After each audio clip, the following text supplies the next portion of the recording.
Advisor to the Coordinating Minister for Economic Affairs Indonesia, Mr. Somnendu Mohamdi, Chief FinTech Officer, Monetary Authority of Singapore, distinguished guests, ladies and gentlemen, a warm welcome to the MOU signing ceremony between Blockchain Association Singapore, Asosiasi Blockchain Indonesia, Distributed Ledger Technology Association of the Philippines, Labuan IBFC, Thailand Digital Asset Operators Trade Association, and Blockchain Australia. Our special guests for this signing ceremony are Peeradej, Mr. Somnendu, Ms. Farah Jaafar-Crossby, CEO of Labuan IBFC, Mr. Oham, Chairman of Asosiasi Blockchain Indonesia, me, Chia, co-chair for BES and the host and MC for today's event. Mr. Justo Ortiz, also known as Tito, Chairman for DLT Association of Philippines. Mr. Peeradej Tanruangporn, President, Thailand Digital Asset Operators Trade Association. Last but not least, Mr. Steve Vallas, CEO, Blockchain Australia. This MOU between the 6 parties seeks to foster and strengthen cross-border relationship with global blockchain organizations. Without further ado, let me start my welcome address. First and foremost, we are seeing increasing regulatory certainty and urgency in blockchain regulations.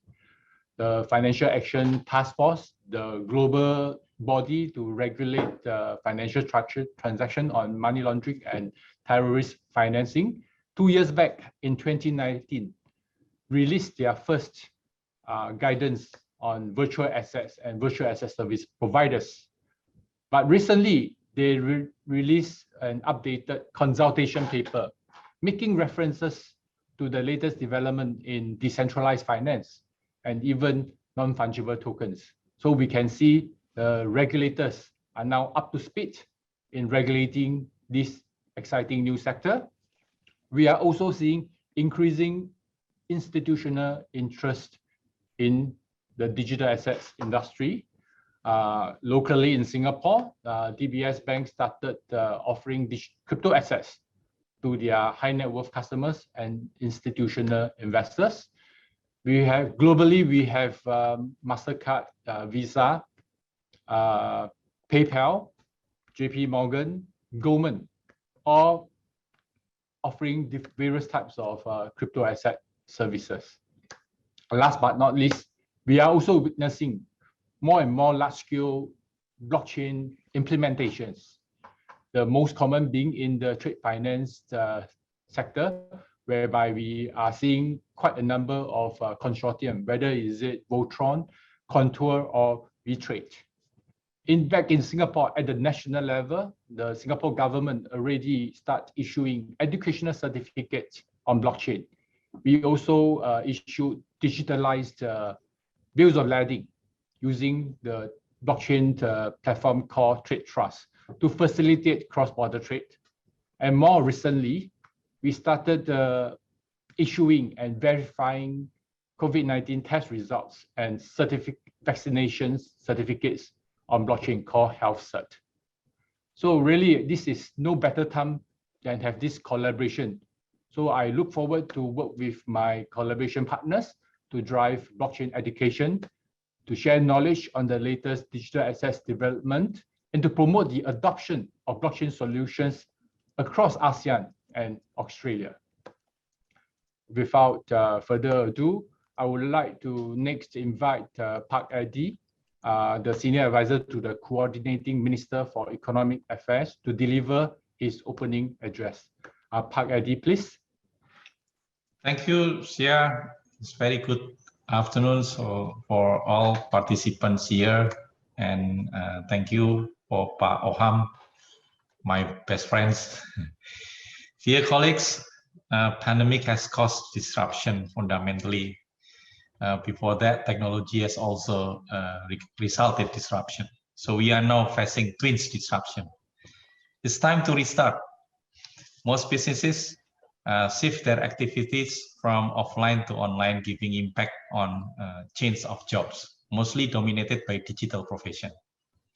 On another side, the wave of uncertainty due to pandemic crisis haunts investment in conventional markets. So then all business strive not to decline into losses. In the midst of the situation, many people have started looking for crypto asset as investment alternative.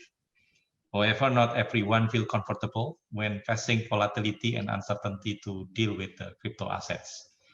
But in fact, it is difficult to avoid the uncontainable advancement of digital asset innovation, including blockchain. Government always aspires certainty in designing policy, public policy, especially with adapting to new technologies such as blockchain and crypto assets. Because the government has to protect the public interest which underlies all this concern. While many parties actually perceive uncertainty as an opportunity to benefit by creating added economic value, even free from taxation. Hence, we need to a balance between both situations to avoid moral hazard in doing business. We concern that there are still lack of digital literacy, weak social protection, and difficulties in conducting supervision amid the proliferation of crypto assets, including blockchains. As the pandemic strikes, we all realize that connectivity plays an important key, both for simply communicating with colleagues and customers to keep activities on living. Unfortunately, not the entire manual activity that have been running for a long time could be suddenly shifted to digital. Yet this phenomenon urges the complexity of business, economic, healthcare, social services, and education has to shift to digital platform. We might bring blockchains to foster the shifts. In digital age, we even have to put our trust in building relationship with people who we only ever met virtually, like today. The situation is an opportunity for blockchains to build new design for more advanced and efficient connectivity. Even though it is not easy to transform trust as a digital product, we have to accept this as a new adaptation. The world is increasingly dependent on the internet, and blockchain is means of making new design for contactless business. There will be many advantages behind blockchain that we need to unveil for better livelihood. Currently, government and private institutions are aware and examining blockchain as a new opportunity, a new way of working, and a new hope for digital transformation.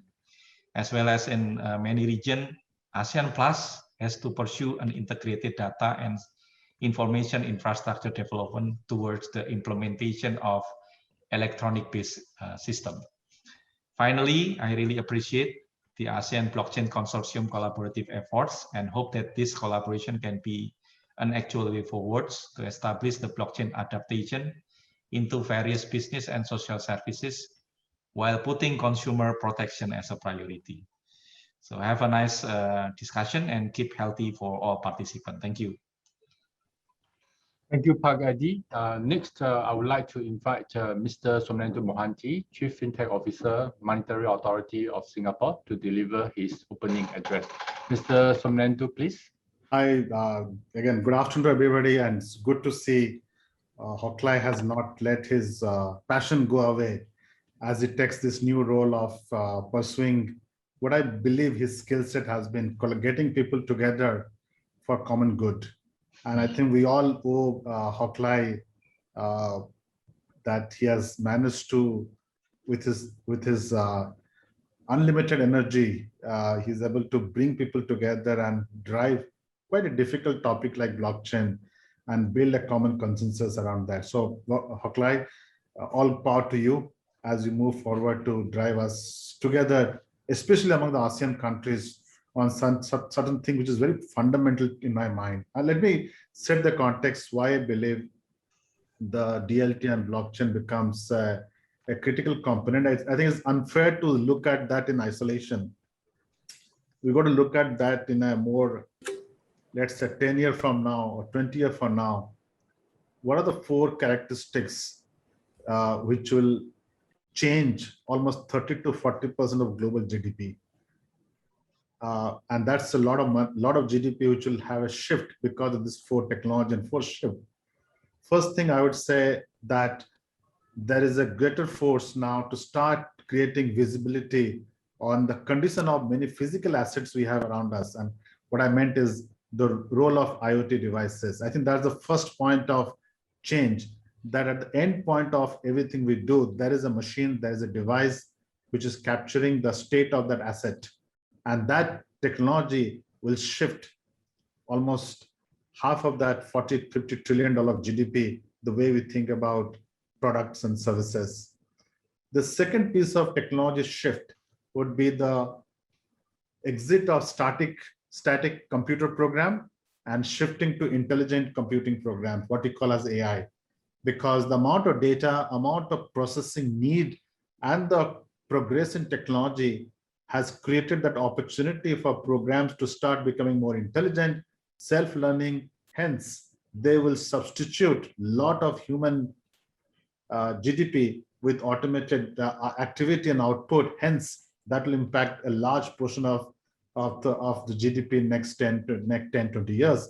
My estimate, and so the estimate around, it is half of the world's GDP.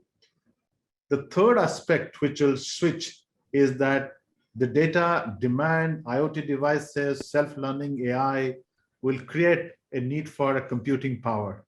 And that leads to the third technology which will make the big shift, is quantum computing, because that opens up the possibility of able to crunch, process digital data and start building product and services which we don't have, which are not even imagined now. It may come in future as you speak, especially in healthcare industry, security, chemical industry. There's a huge impact of the quantum computing.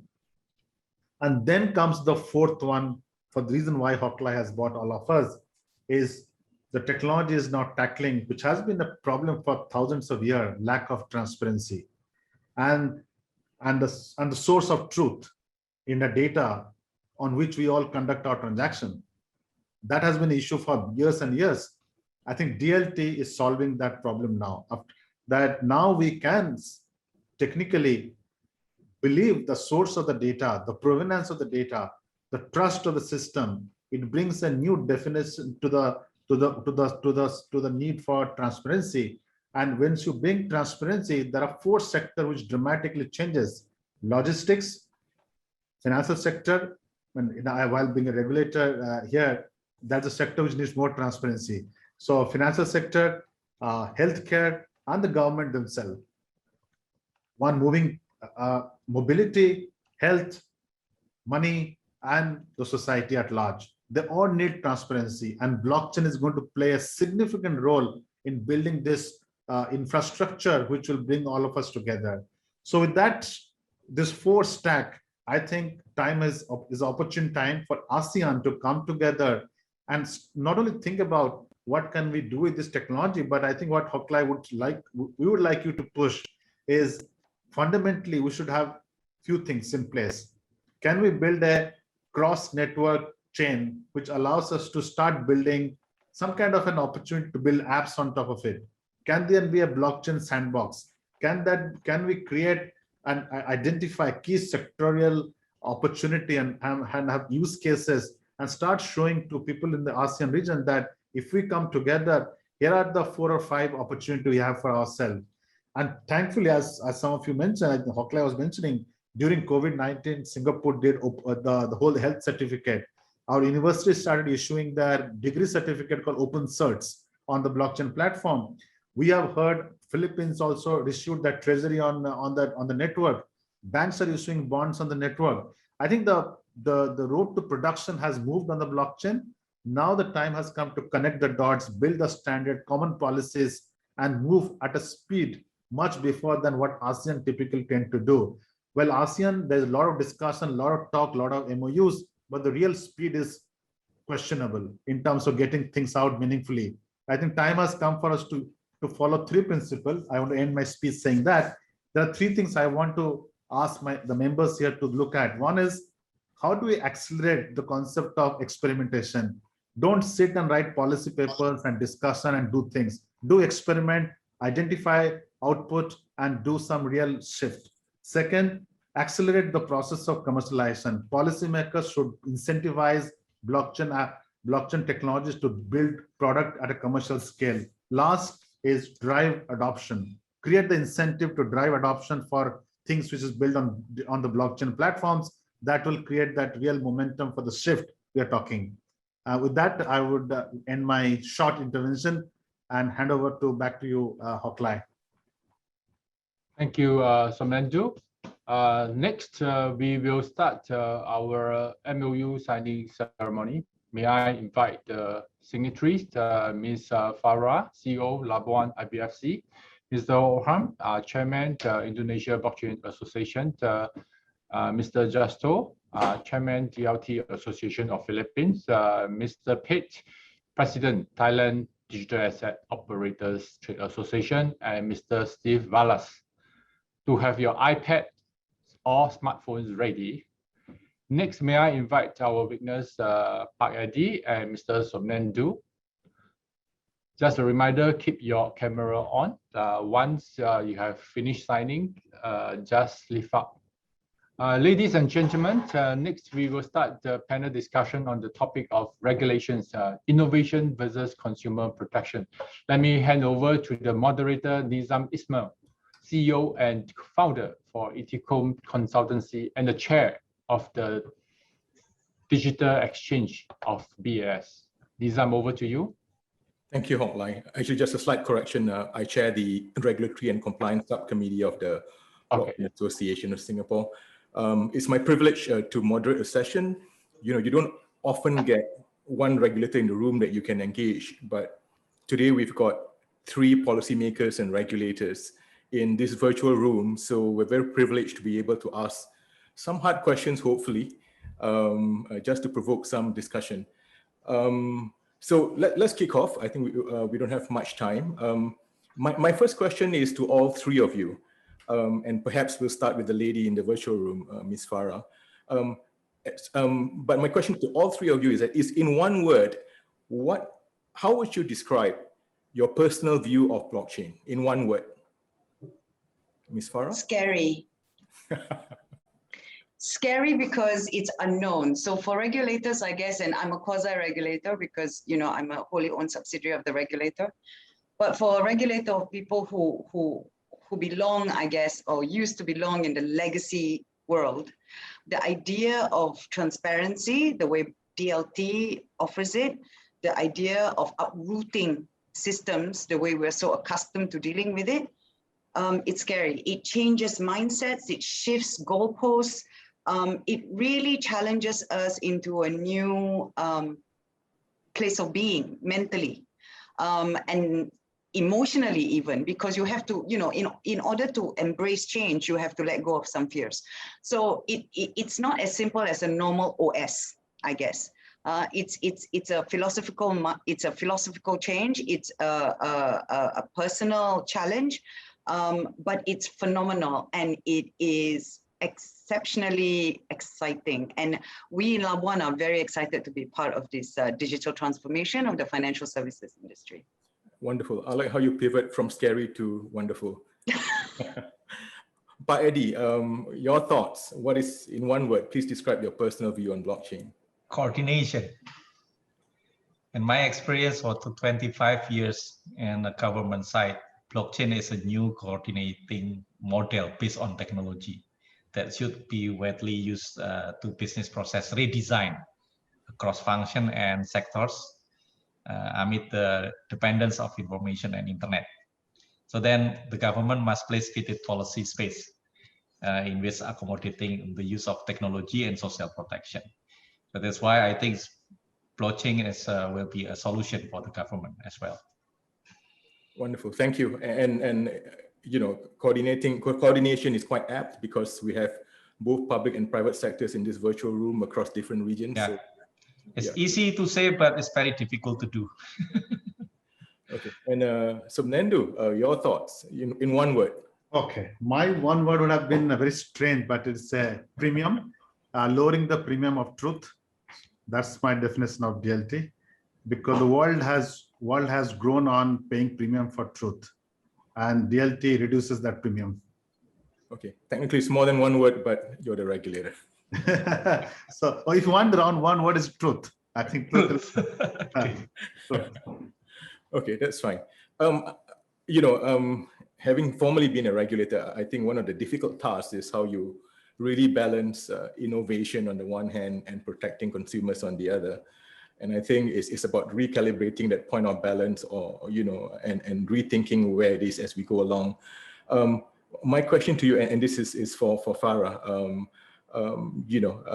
do you think regulators need to take more regulatory risks when it comes to blockchain?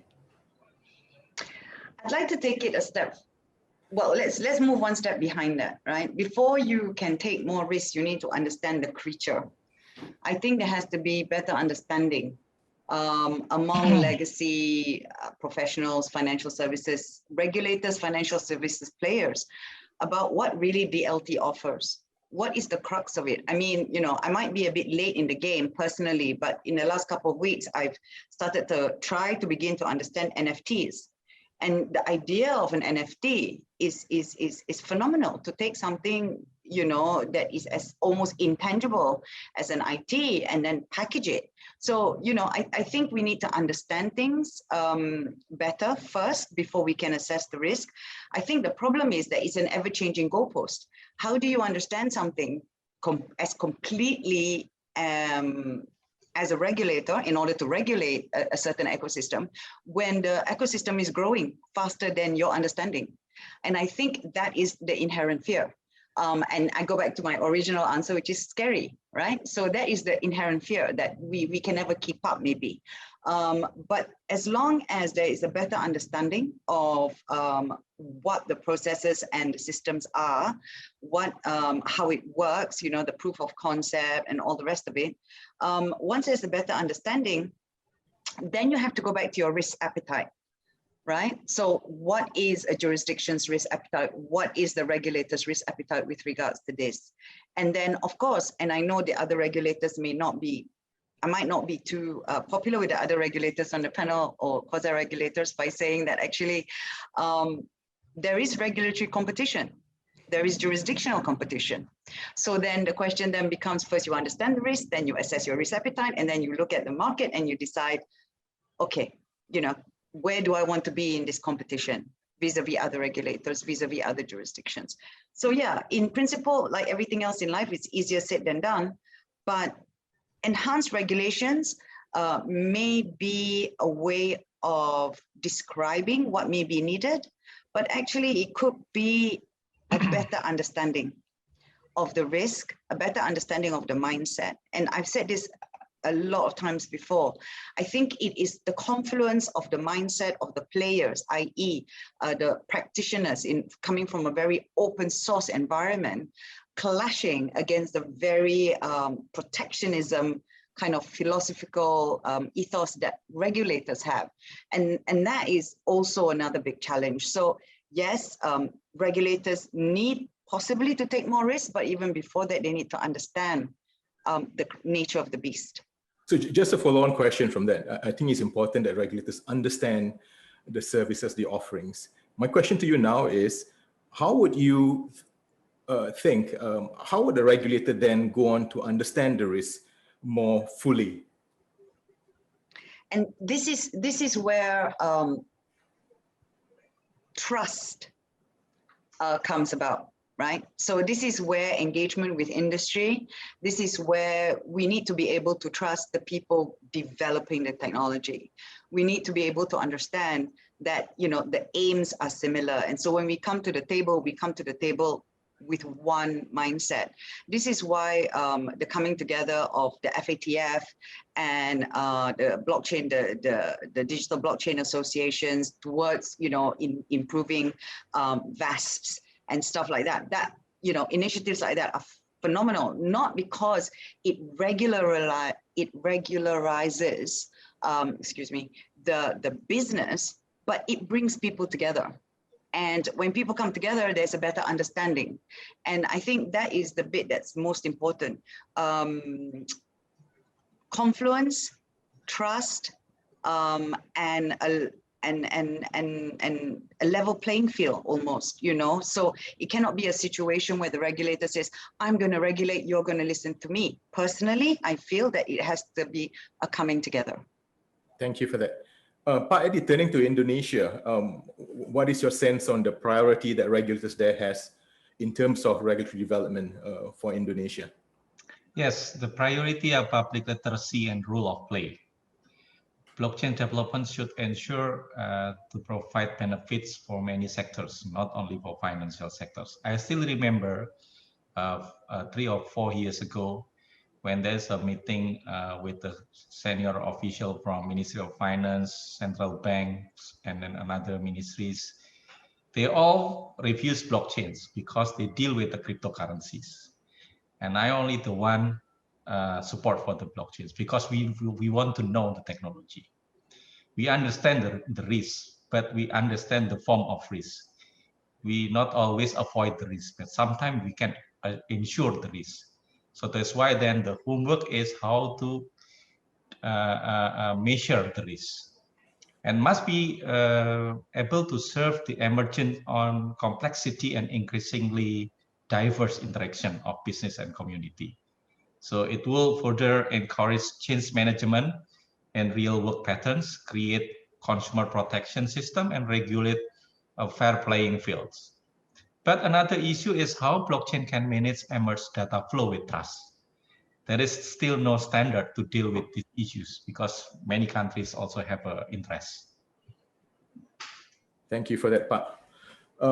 Turning to Singapore, Subnendu, you've been in your own words, full of energy, tirelessly championing the cause of fintech and the blockchain over the last few years. Tremendous work. I want to focus on the issue of the regulatory sandbox. You mentioned in your address that you moved to the idea of a blockchain sandbox. In your experience, what has been some of the benefits and pitfalls of the sandbox regime, administered by the MAS in Singapore? Sure. Well, very good question, because I think the world of sandbox has been largely misunderstood. It's been very seductive narrative for many regulators to stay relevant. So they use sandbox as a way to express their progressive nature of embracing innovation.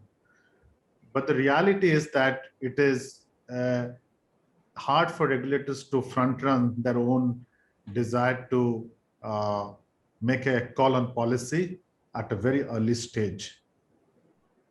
So when Singapore built or designed their own sandbox right after UK announced, as Farah would say, a bit of a competition out there, but in reality, it was essentially a response to a market demand for regulators to do something about innovation. Okay, so at that point in time, in hindsight, it was just not a brainwave, but purely luck or serendipity, if you call that way. We came up with this bizarre idea to create two sandboxes. One a regulatory sandbox and one an industry sandbox. And practically had no idea what industry sandbox meant then. But in hindsight, it looks like a great decision we made, but it's purely luck. The regulatory sandbox was created purely for a filter mechanism. Let me explain that. If there is a bank and a fintech, a regulatory entity wants to do something and they believe there's a certain policy barrier which stops them doing that, those are the cases which were brought to the MAS sandbox. And we created a 4 filter. There should be a policy barrier to what you want to do. It should have a clear social benefit.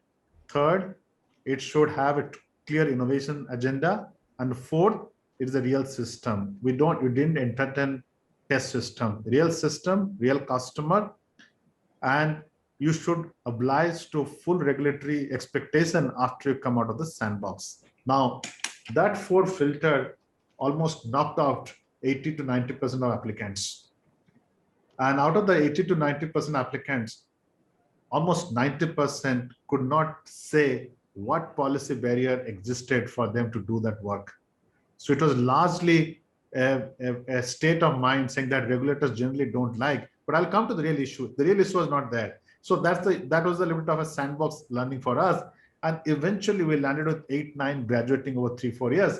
Out of the 8, 9, we graduated out of the MAS Sandbox. Largely were in the space of blockchain and digital asset area, which it clearly has a, I don't want to be saying because I work for MAS, but despite those strict filters, what came out of it, maybe little, is truly a distinct class of ideas and companies who are focused on future technology stack like blockchain and digital asset.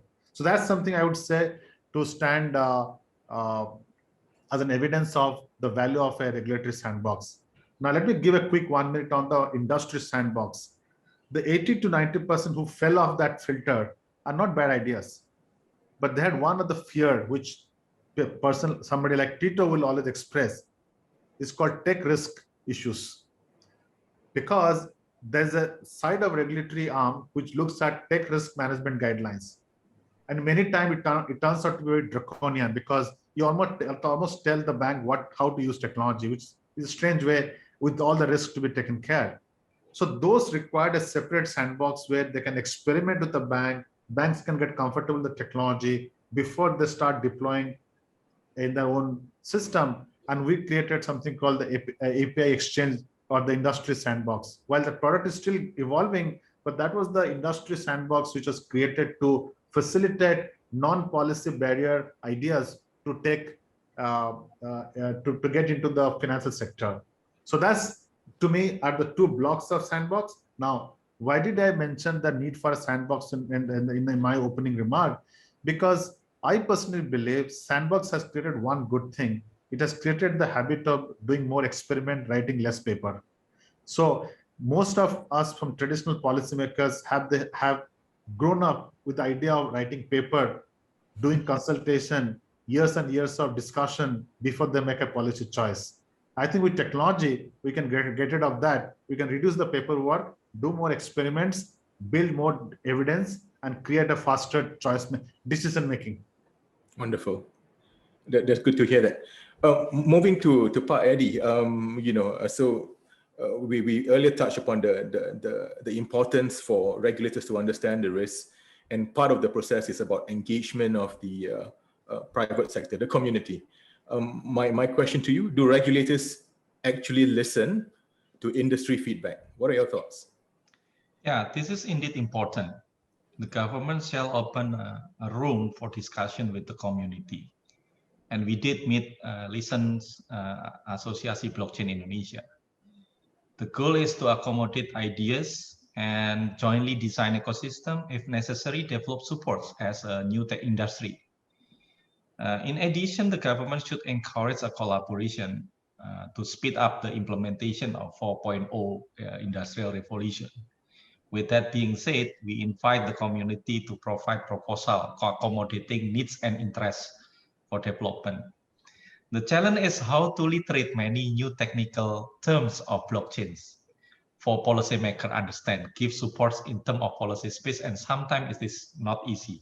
You can imagine most of the policymakers is coming from the baby boomers, and then blockchain employer is coming from the Gen Z and millennials. And then we have to connect the language, right? It is not easy sometimes. So that's why I think we have to give like understandings. As long as they understand, and then they will support the new industries. Thank you, Pak. So Brenda, I'm going to turn to you right now, and I think this is the hot burning issue that's probably a lot of the people in the participants in the room want to hear your thoughts about, and that's DeFi, NFTs, which maybe for not quite the right reasons have hit the news recently. Do you think there is value in, these emerging platforms or business models, and what are your thoughts as a regulator on these? Well, you have been with also with the regulation once part of your career.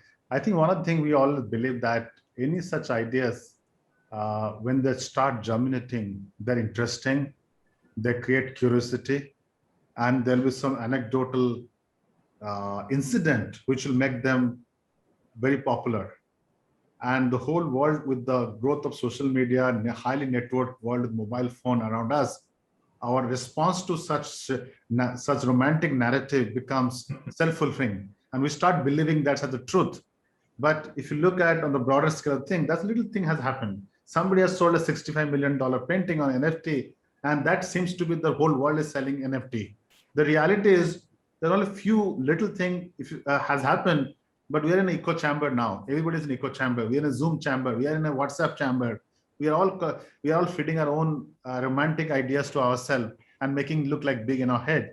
So that's one thing. I think we should not go and regulate narrative which are echo chambers based on few incidents. But as you know, how regulators respond. The first response they have when they see the first sign of consumer protection issues. I think when these products will start causing consumer protection issues, you will see the first response from regulators saying that, you know what, time to look at consumer protection issues with this new ideas, new business model.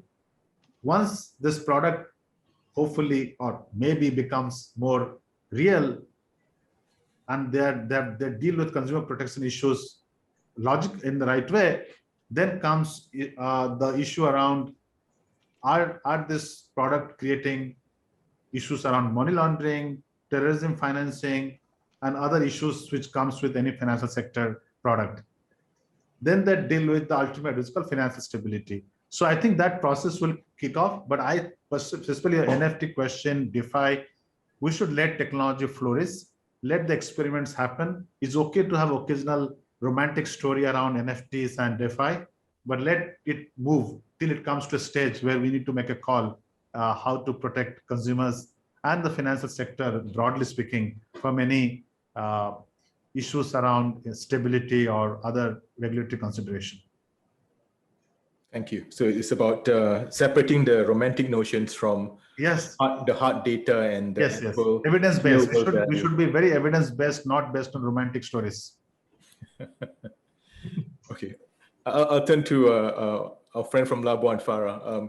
Your thoughts, and this is also another development that has previously been spoken about, tokenized securities or digital securities. I think in the last 1 or 2 years, there's been a lot of talk about digital securities taking off and being a wonderful, use case for DLTs. Your thoughts? Do you think they have in fact taken off in the way that it should? If not, what's missing?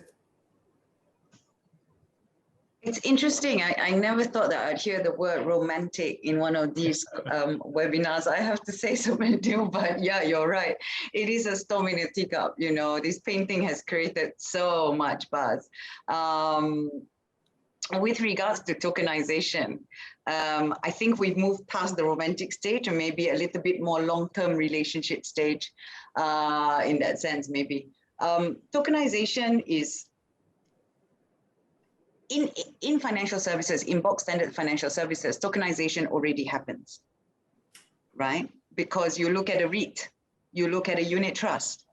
The only difference is really, does it have a digital wrapper? Because the thing is that, okay, first and foremost, I need to caveat what I'm saying in the sense that Labuan does not recognize ICOs.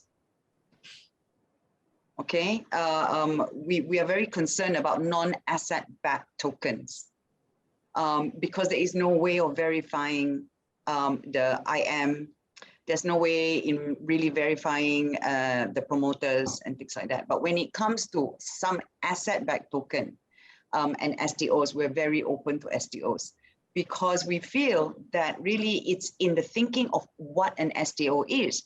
If you look at a REIT, what you're doing is taking a big piece of a building and breaking it down to bite-sized, cake-sized pieces. And if a token does the same based on an asset, a recognized asset class, then all that's different is the digitalization of the wrapper. And really, this is our ethos. This is why we have legacy licenses that we allow to be used for digitalization. But we have very clear areas of allowance and non-allowance. So for example, an ICO would never be accepted in Labuan. An STO, on the other hand, would. And so this conversation that we had earlier in the week or last week about an NFT is about that value, the value of IP within the NFT, and then tokenizing. So it's another layer after you have the NFT and the tokenization of the NFT. It's about commoditization of an asset class. So if you look at it from that perspective, then baby boomers such as Pak Eddie and myself, I won't add Sopendu because he's quite romantic into this. It makes it easier for us to understand what is what, you know. And so yes, we feel that tokenization is something that really is commoditization. That is how, as regulators, we try to understand it and commit to our language.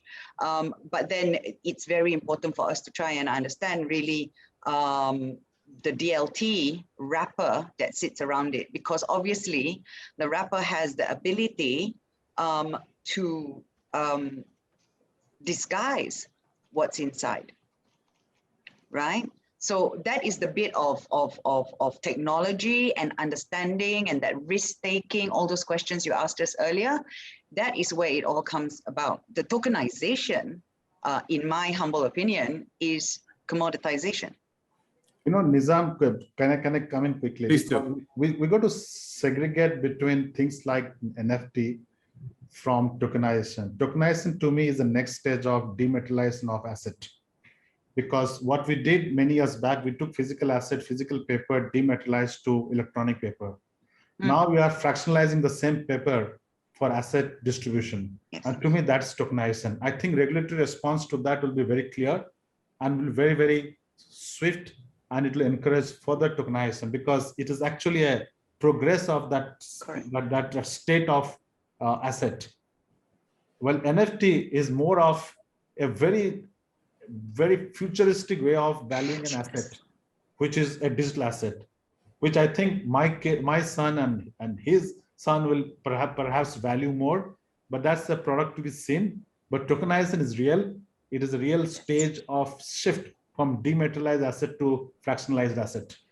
Well, yes, I agree. But then, you know, when I look at my 10-year-old's Fortnite skin and he's got Adidas on it, then you have to question,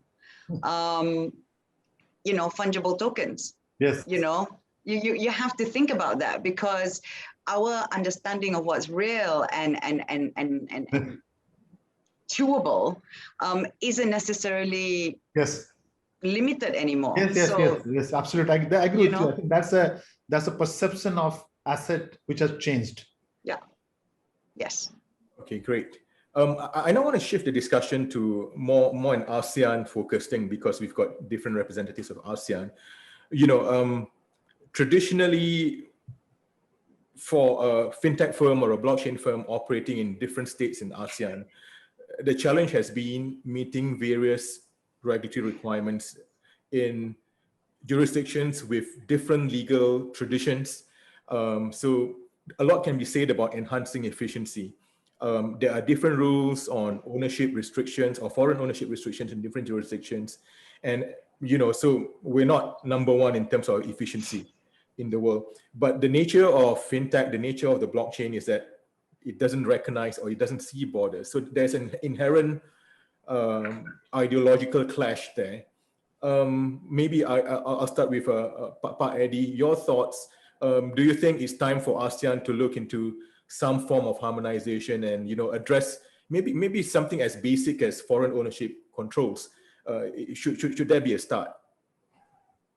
Okay, yes, I think yes.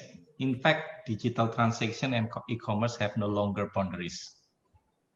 We can also see from the global value chains practices that rely on production collaboration among corporations and countries.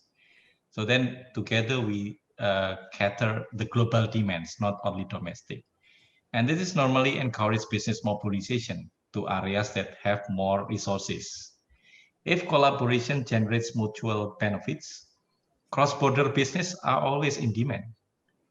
Foreign ownership, for example, are always welcome. Indonesia replaced the negative list with priority list of investment under Job Creation Bill to 2020. And we also built Nongsa SEZ in Batam Island for digital park together with government of Singapore. So however, we require transfer of technology. This is the big issues to avoid the widening gap. And then the next question is how to treat the cross-border systemic risks when shocks happen, not just romantic story. then cooperation is really important because understanding one to another is the key. Otherwise, we still talk with the different jurisdiction. Okay, thank you for that part, Pak Eddie. So Menandu, you were almost critical of ASEAN in that, we are very good at, doing the rah-rah, writing papers, running events, setting visions, but less so at making things happen. When you look at the regulatory aspects of things, in the EU, they've got the passporting regime, and of course the EU has such a long tradition. But do you think that, given the cross-border nature of fintech, the blockchain, and the necessity for multiple licensing, do we think we should champion the idea of an ASEAN passporting regime, and perhaps that could facilitate more unicorns coming from ASEAN? Well, I would not say. I would say that I sometimes believe that ASEAN collaboration is actually honest collaboration. People really want to connect. I truly believe. I think what really has stopped it to convert to a tangible, touchable thing is the ability to execute a very collaborative infrastructure or a process. Let's say as simple as a payment connectivity. We have been talking about payment connectivity from 2010, a single ASEAN payment connected system. Where are we? So it's not like we didn't have. It's not. I think we have been. The intent is strong. The desire is strong, but how to execute this is a big question. And what I'm going to reflect now, I think the fintechs have shown that the market has now the power to connect faster. That we have the technology maturity. We have the people in every country, whether it's Malaysia or Indonesia. You have tech talent in those countries who can come together and execute real, tangible, common ASEAN delivery, whether it is a payment connectivity, whether it's a single passporting systems, or a data connecting systems, or you're going to connect on respective digital ID systems. All these are possible, real, and I personally believe, and I truly believe that the capacity and the talent today, thanks to fintech, thanks to tech, thanks to the ecosystem, which has grown organically, just out of sheer talent, domestic push, have come to a stage where we are ready to execute. I think now the policymakers can come back and sit on the table and say, yeah, here's what we want to do. Let's set up a team. Let's get countries put the best resource. I think we have got ability to do it now, much better than previously. So let me clarify. I think the intent was always honest and desire was there. It's just that ability to execute with the blockchains, with the computing capacity, with the growing adoption of a mobile phone as the endpoint device among the ASEAN population. This has become truly real, and we should capitalize this and make it happen. I think you'll find tremendous support from the community if something like that were to happen. Yes, it's always been a challenge for startups, especially in this part of the world. Turning to you, Farah, do you think ASEAN can do more in perhaps setting, common standards for certain aspects of fintech? I think the market will force us to. I mean, I think, well, I would never have met Peeradej or Sopnendu if it wasn't for Hock. I mean, just think about it, right? We are three. I mean, I'm a quasi-regulator. I'm not a full regulator, but I'm in a room, in this virtual room with other regulators, and that's because of industry. I mean, I came from the capital markets before I started working for Labuan, and we had been looking at passporting for 25 years.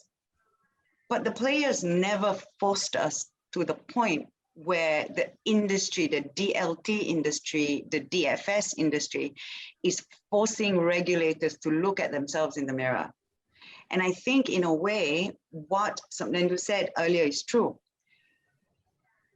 we want a true partnership in ASEAN, like unlike other blocs. We are very real. As Asians, we are very real, you know, and we need the infrastructure. But it's the players that will help, that will feed us this infrastructure.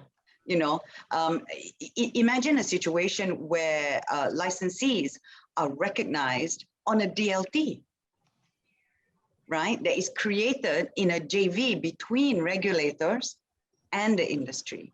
So I think, yes, definitely regulators need to start looking at creating standards. And I think as much as regulators want to create this standard, the real push will be from industry. It will demand it. And regulators have started to understand that this may be a force that we have to work with and try and understand. So yes, I think once we break down these barriers, once we understand what the benchmarks are, what the minimum standards are, the level of innovation will skyrocket. Because everybody understands that there is a minimum that has to be met in order to be recognized and recognized as valid across all the regulators. So yeah, I think historically as legacy regulators, we have been able to maybe entertain the idea of wanting a standard, but at the same time being able to hide, you know, a friend of mine always says, don't hide behind your little finger. So, you know, maybe we've managed not to face the issues and say, okay, yes, we'll do this, but technology will not allow us to hide anymore. I think this is it has to be the way forward. Technology does not understand jurisdictional boundaries. Agreed. So in order to get on that train, we have to accept that jurisdictional boundaries are there for a reason. Client protection is essential. Having said that, there has to be a middle ground. Okay, we really look forward to the day where regulators come together and, you know, work towards dismantling some of these barriers that currently exist. And I think it'll be for the betterment of the entire region. I think Nizam, I think what Farah was saying, I want to repeat, that's very important, is what she said. The market forces today is far more connected and the momentum is so strong, they will make it work. I believe so. Yes, they'll make it work. Completely, and it will be fantastic. Yep, absolutely. I think you'll find many believers to that in this virtual room.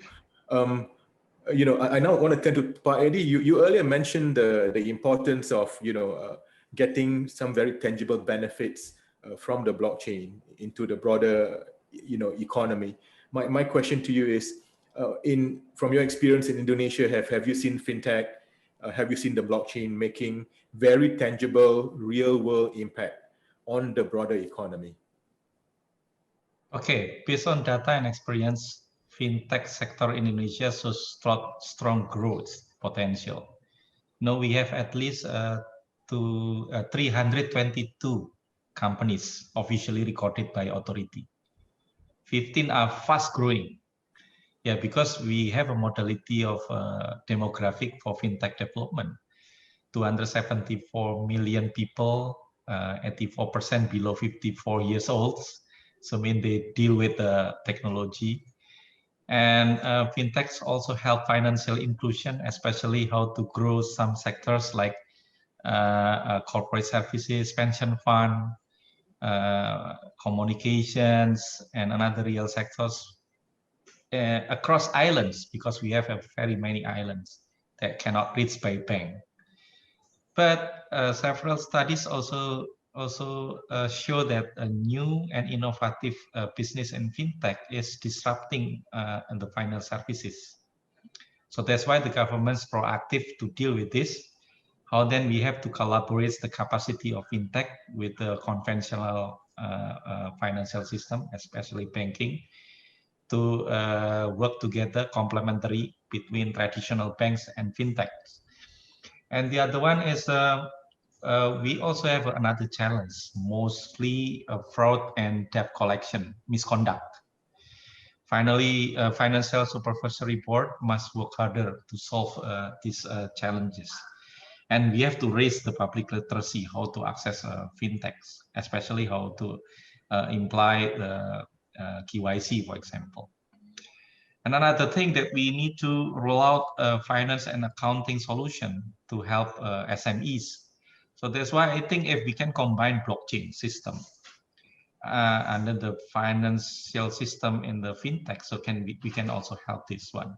So at least we can work together with the accounting specialists to balance the books. Yeah. And then we can also work together with like taxation, whatever. So that's the fact. Thank you. And maybe I think we're running out of time for the panel discussion. Maybe this question to each of you three panelists. In one word, please describe what you perceive to be the future of blockchain in your country. Just one word.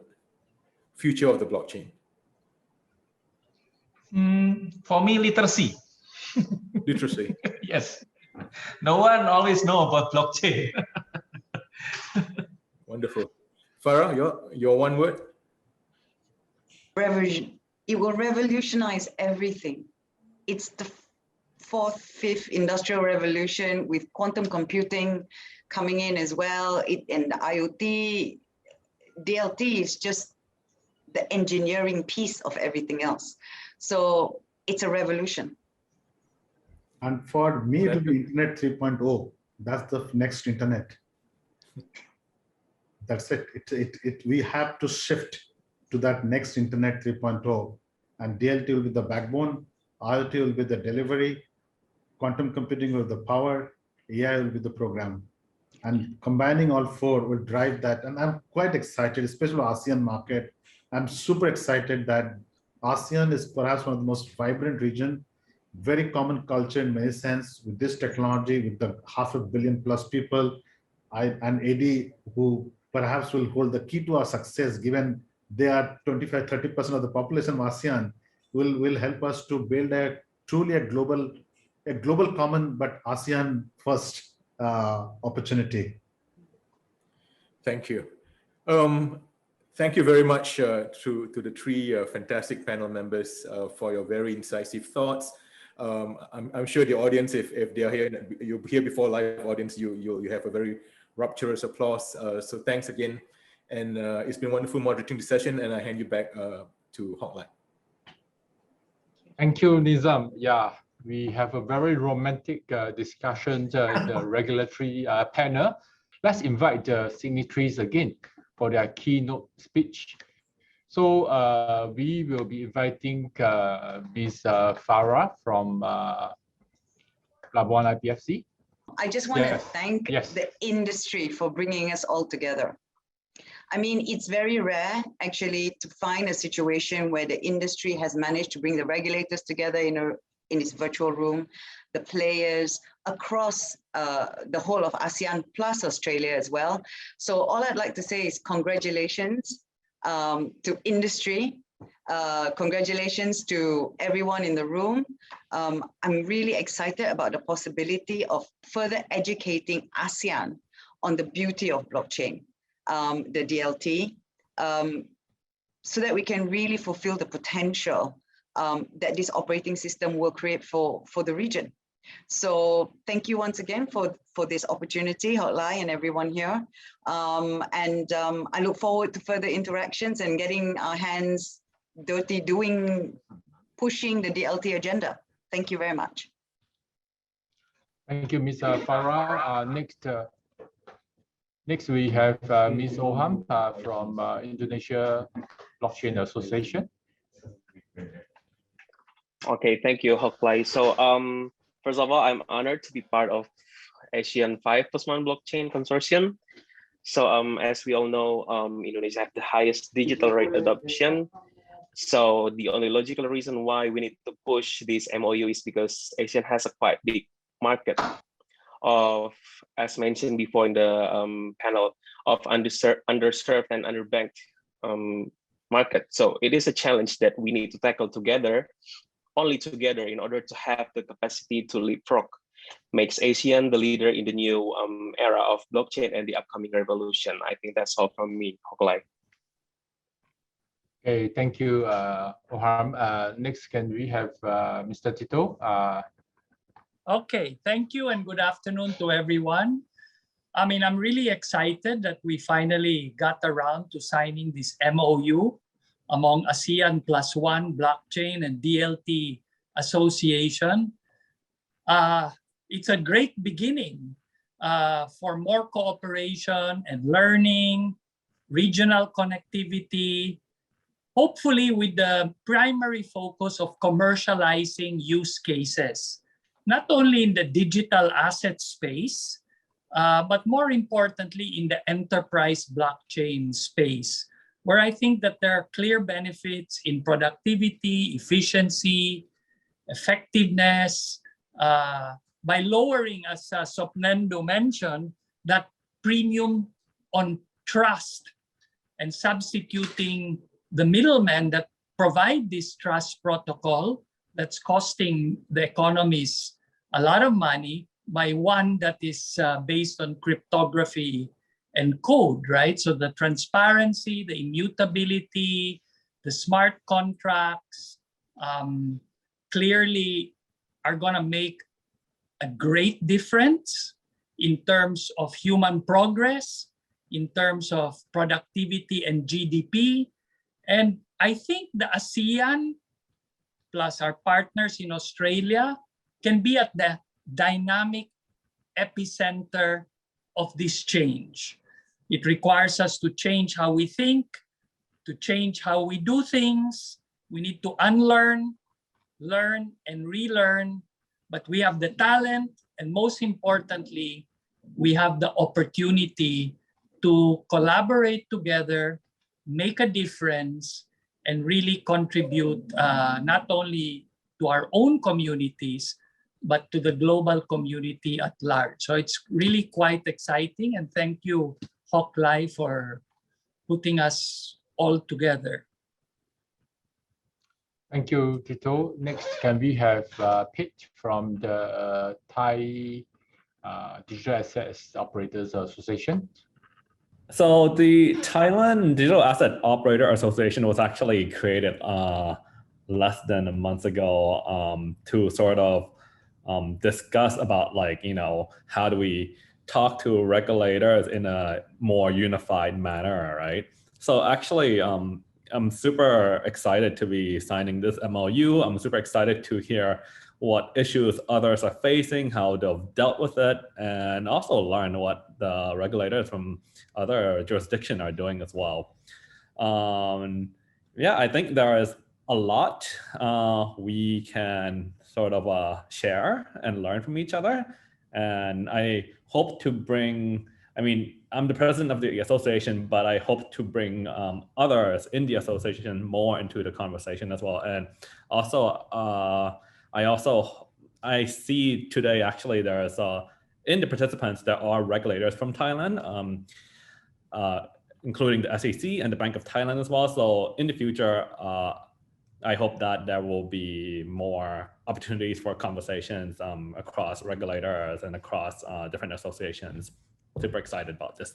And thank you for putting this together. Okay, thank you, Pete. Last but not least, can we have Steve from Blockchain Australia? Thank you. I'm incredibly happy to be the +1 in this relationship. And I thank you for the invitation to participate. My view at the moment has been, it's something I think that's espoused by you, Hock, and the way you do things. The connectivity of this ecosystem, it is the fundamental strength of any community. And personally, I've spoken literally to 2,000 people in 10 months when I took on this role, because I recognize the connective tissue that is the understanding of other people's context makes all of our lives much easier. And people talk to me often about the fact that you must get frustrated. And I said, I don't get frustrated. The reason I don't get frustrated is you must understand people's context. And if you don't understand their context, just telling them what they don't know or telling them what they should know without understanding the difficulties in which they face in trying to implement change is where things fall over. It's a patience that's required. But the more people we can get across, the easier that becomes. You know, there is strength in numbers, and importantly, the narrative that I'm driving at the local level, particularly with respect to regulators and broadly government services, is there's confidence that comes from understanding that we understand the implications of the things we're talking about. So it's the transfer of knowledge that is the key. So